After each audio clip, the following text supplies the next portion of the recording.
Here's a good picture of Senator Biden. It was her dream job. She hoped it was the start of a long career in politics. He was a political hero of mine because I bought into the image.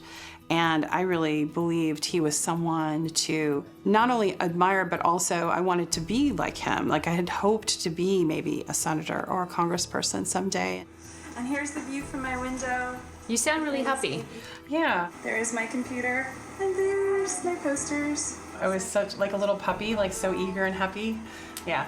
Tara says it wasn't long, though, before her political hero turned into a predator.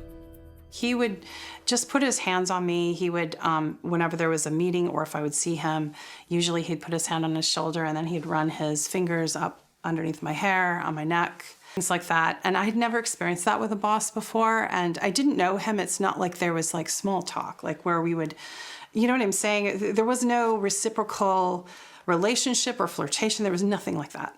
So it was just very much him coming into a room, putting his hand on me or whatever. Did you ever tell him, don't do that to me? No. I was too scared to say that. I didn't say anything. Did he touch other women? Mm-hmm. Yeah. He just didn't, he seemed to lack boundaries with women. Some might try to pass the behaviour off as a sign of the times. Reid was among several women who said Biden had touched them inappropriately. It's now threatened to undermine his bid for the White House. No, that ain't right, man. That ain't right. But it's a pattern of behaviour that remains today. Those Joe Biden shoulder massages, they're like magic. You should try one. Oh, you have? Joe Biden recently vowed to be more mindful of personal space after 7 women came forward with claims of inappropriate touching. I hear what they're saying. I understand it. And I'll be much more mindful. But I'll always believe governing, quite frankly, life for that matter, is about connecting with people. That won't change. But what Tara Reid claims happened 27 years ago in an open corridor of the Senate is much worse. So we were alone in this corridor, and he said my name, and then the next thing I knew, he pushed me and up against the wall. He kind of moved his body towards me, and then he used his knee to separate my legs. He said, he said, I want to fuck you. And he was whispering in my ear and he was kissing me and I was trying to get away from him. And then when I pulled away, You right?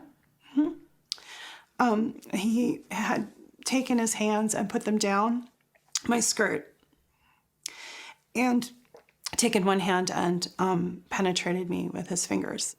And when I pulled away, he pulled back and he looked at me like kind of almost annoyed. And he said, "Come on, man, I heard you liked me."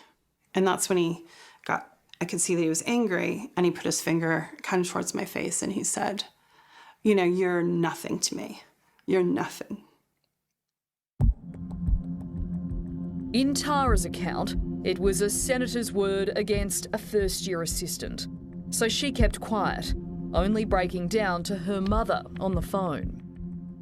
She was telling me to go to the police right then, like to go to the police and to keep what I was wearing and on and to go to the police. Why did you resist going to the police? You know, they're there to protect the senators and congressmen. They're not there to protect us.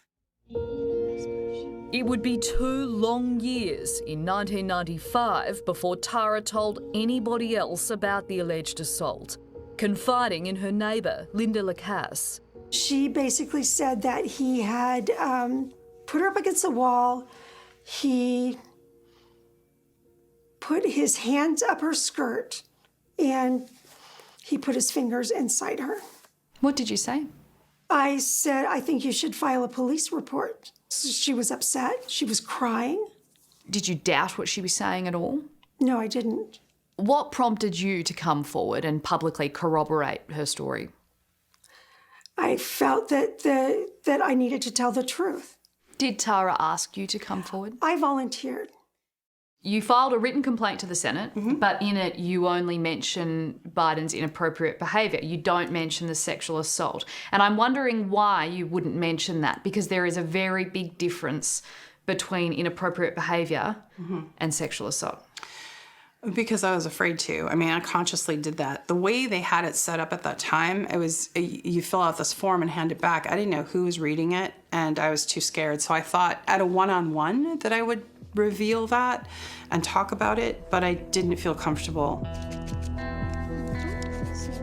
After nothing came of the harassment complaint she says she filed to the Senate in the 90s, Tara Reid emotionally describing what she says happened in the spring of 1993. it wasn't until Describing 2019 that Tara then shared her story publicly, saying that Joe Biden touched her in ways that made her uncomfortable.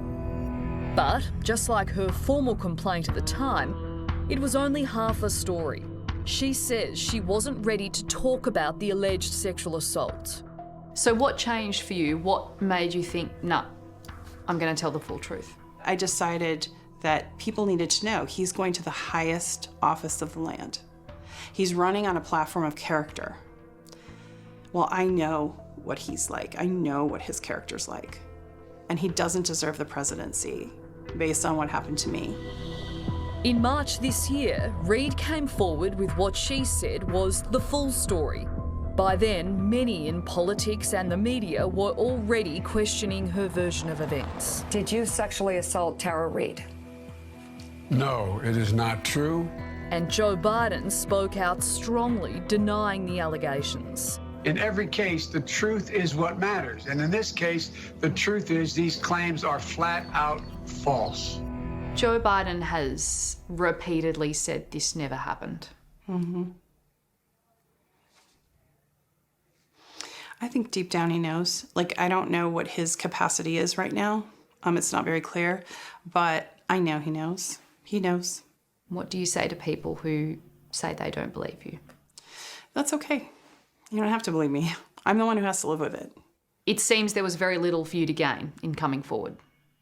There's nothing to gain. And in my case, I lost everything. I lost work, legitimacy. I lost my reputation. I lost friendships. I lost my housing, everything, money, everything. There's also so many people that when they needed consolation, when they needed encouragement, when they needed a hug, have been happy to get that from Joe Biden. It's an allegation that has received little coverage this election. And unlike Trump's accusers, Tara has received a barrage of scrutiny. Do you feel as though if Joe Biden wasn't Joe Biden, your allegations would be taken more seriously? Absolutely. If he was a Republican. I think the fact that he's an elite Democrat put him in this untouchable position. And the media was biased and people were biased about it. Former Trump White House